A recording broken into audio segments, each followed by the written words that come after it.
Healthy Harrison and the Harrison County Commission are dedicated to transforming the narrative surrounding the opioid epidemic in West Virginia. While our state leads the nation in opioid-related deaths, this does not define us. We are a community rooted in values of family, friendship, and support. We strive to be strong and healthy for ourselves, our loved ones, and our communities. West Virginia is home to countless inspiring stories of recovery, and our mission is to amplify these stories of resilience and transformation.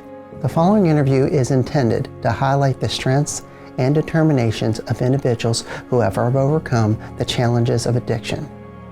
We invite you to share this message with your friends, family, and contacts. Together, we can create a stronger West Virginia, one story at a time.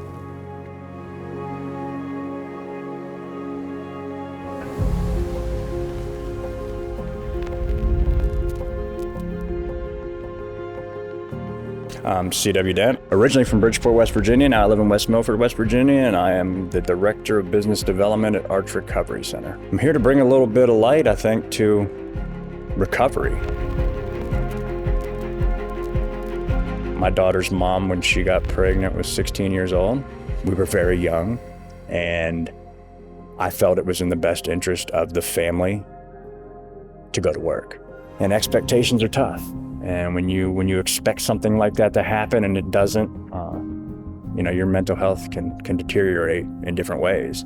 I wasn't sure how to handle depression, and I went into heavy depression when we split up. That's kind of when addiction started. And I wasn't sure how to deal with it, so I started drinking and partying on weekends, like a lot of college kids do. At the time, I didn't look at it like it was something wrong with it. At the time, I looked at it like I'm just out here having a good time with my friends. Drinking in bars led to pills, and cocaine, and things like that in bathrooms.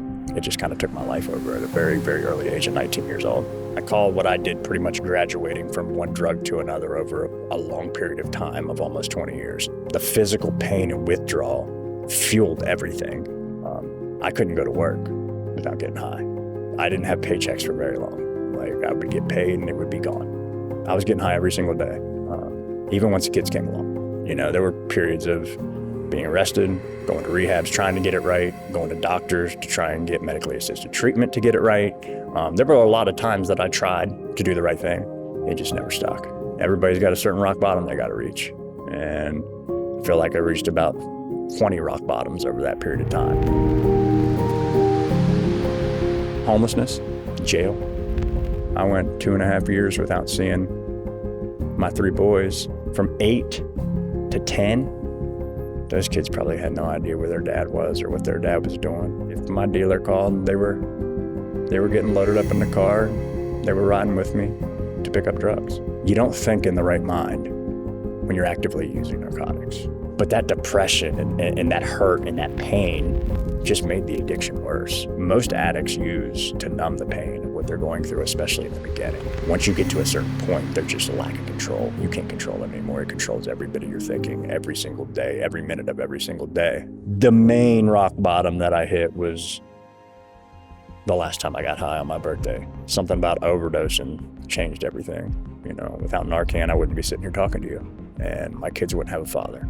And the thought, when I came back, of my kids getting a phone call after not seeing me for almost 2.5 years, saying that their dad died, changed my life. I'd go to rehab the next day, and I've been clean ever since. We have to hit those bottoms. You have to see those things. You have to go through and experience those things. And yes, I never want to feel what I felt again. But more than anything, I never want my kids to feel what they felt again. And I think that is one of the major driving forces for staying sober. I like to call it building a life that you don't feel the need to escape from, because that's what addiction is. That's what drug use is. It's an escape. It's an escape from reality. It's numbing everything and just kind of isolating in your own mind. And nobody should want to go through life like that. I'm no different than a guy who has 3 days. Time is just time. I might be a little stronger mentally, yeah. But I could walk into a gas station right now, run into the wrong person, be in the wrong frame of mind, and ruin everything I've built over the last 5 years and 4 months. Accountability is huge, not just with myself. I went to Harmony Ridge Recovery Center out in Walker, West Virginia. It's a 28-day program. It was a phenomenal program for me. a lot of good stuff happened there. Like, you know, I learned about how codependent I was. I learned about how to handle failed relationships, how to cope. You know, I never knew how to cope. Coping was getting high. That's how it was. But it taught me a lot. I realized how strong I was. I put God first in my life.